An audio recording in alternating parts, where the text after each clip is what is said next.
I'm here to talk about how these budget cuts to health and human services and our education system are going to compromise our community health and safety. In addition to that, I'd also like to connect how these cuts are going to also lead to greater harm down the line as individuals are impacted by the criminal justice system. The cuts being discussed today are across the board. We're talking about health and human services, education, youth programs, justice, everything. And these are deeply concerning, not only because the cuts today will have an immediate and devastating impact on those in need of services, our children, our parents, our brothers, our sisters. Not only do these cuts create more pressure on those that are already directly affected, but we're asking them to do more with less. And such drastic cuts also undermine the overall health of our community through increased job losses and pay cuts. And I see that there's workers here that their livelihood is going to be impacted, and that's going to further stress our Texans and threaten our long-term economic health. Your participation in today's event sends a clear message to decision makers that these are not luxury items, as some would suggest. These are the very services that we expect from our government when we pay our taxes. Texas is already ranked at the bottom in state spending in these areas, and hacking away further is only going to cost us more in the long run. We'll hear today that many of these cuts will result in fewer funds to support our aging parents and grandparents so that they could receive home assistance or access to nursing home care.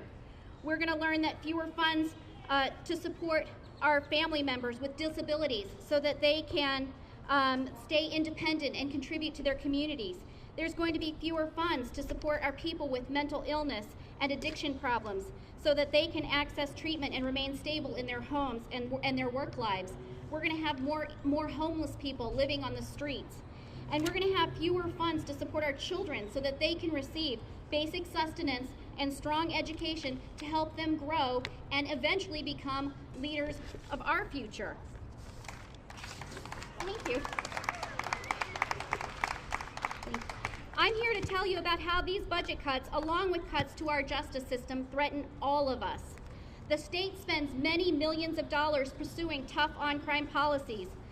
Each session, policymakers gather to propose a wave of new and increased penalties, often for minor or ambiguous offenses.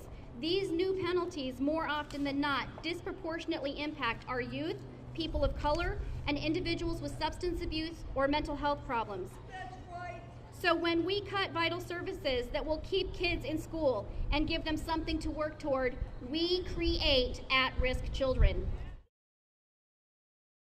When we cut support for teachers that would help them better manage reasonably sized classrooms and incorporate positive behavioral supports, we pass children on to campus police and straight into the criminal justice system. And when we cut so deeply that our young children living in poverty lack food, health care, and meaningful opportunity, we are condemning them to the criminal justice system. And we will pay exponentially more for these cuts on the back end.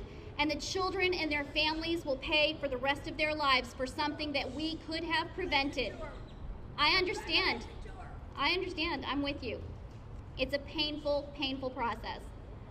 And when we cut vital programs that are proven to help people with substance abuse problems or people with mental illness, we create a vicious cycle where criminal justice system becomes the only place left, a warehouse with a revolving door.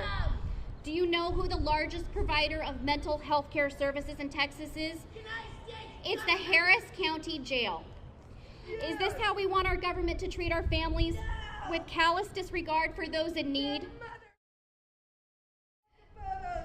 For those who are too young to vote, when we cut $1 in services on the front end, we'll spend 3 times as much on the back end trying to fix something we could have avoided in the first place. So while we're facing cuts to vital public services, and we know that it's going to cost us in lives and in dollars, why are cuts to our justice system so important? Because access to justice, I'm telling you, I'm hearing you. Access to justice is an essential element for societal structure and a founding principle of our nation. Right. Justice system is the last point of no return. Right. Once involved in the criminal justice system, for whatever reason, be it mental illness or whatever reason, you're marked for life. As these cuts to vital public services create more vulnerability among our children and weaken our families, more and more people, and make no mistake about it, it could be your child or your family member. They will come in contact with the criminal justice system. The Supreme Court has ruled that if we come before the full force of the state and our liberty is at stake, it is essential to the administration of justice that we have the assistance of meaningful counsel. But for many who come in contact with the criminal justice system, hiring an attorney is not an option. Right now, cuts to indigent defense, as well as programming options and alternatives to incarceration, are on the table. And when we cut indigent defense, we not only harm our justice process, we create even greater long-term expenses in an imbalanced justice system that will include delayed process, that risk derailment of justice and increases backlog and expenses, increased jail costs for pretrial defendants. Over 50% of the people in our jails are there pre-trial. That means they've not yet been convicted of a crime.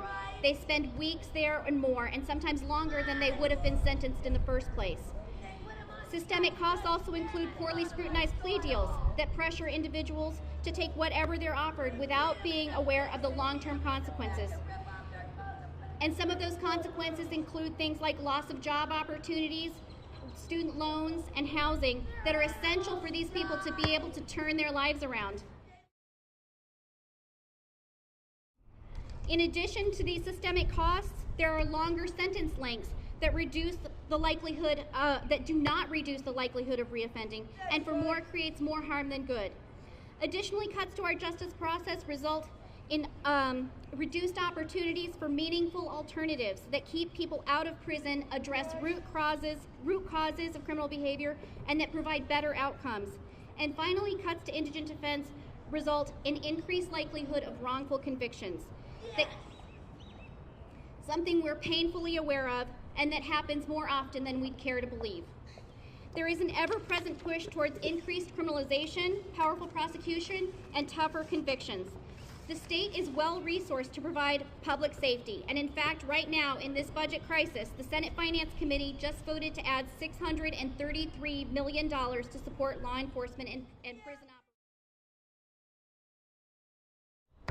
I fully support our law enforcement and our need for a strong justice system, but we have to ensure balance and make sure that we have a balanced approach to justice. And indigent defense is the last and most essential safeguard to ensure access to a fair process for everyone.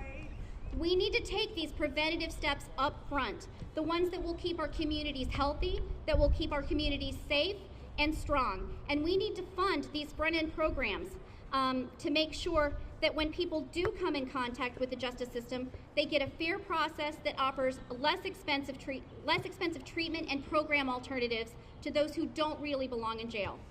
The extreme cuts proposed today will only exacerbate existing shortcomings, meaning less safety, less security, and less justice for everyone. So I want to thank each and every one of you, because I know that some of you may wonder, what does the criminal justice system have to do with all of this? But when we short circuit the front end, when we don't provide the treatment and the services to the people who need it, the only thing that's left to clean up all the problems is going to be the criminal justice system, and they're not prepared for it, and we don't want that to happen. So thank you for allowing my voice and the other voices that are going to be speaking today, and I appreciate your time and your energy. Thank you so much.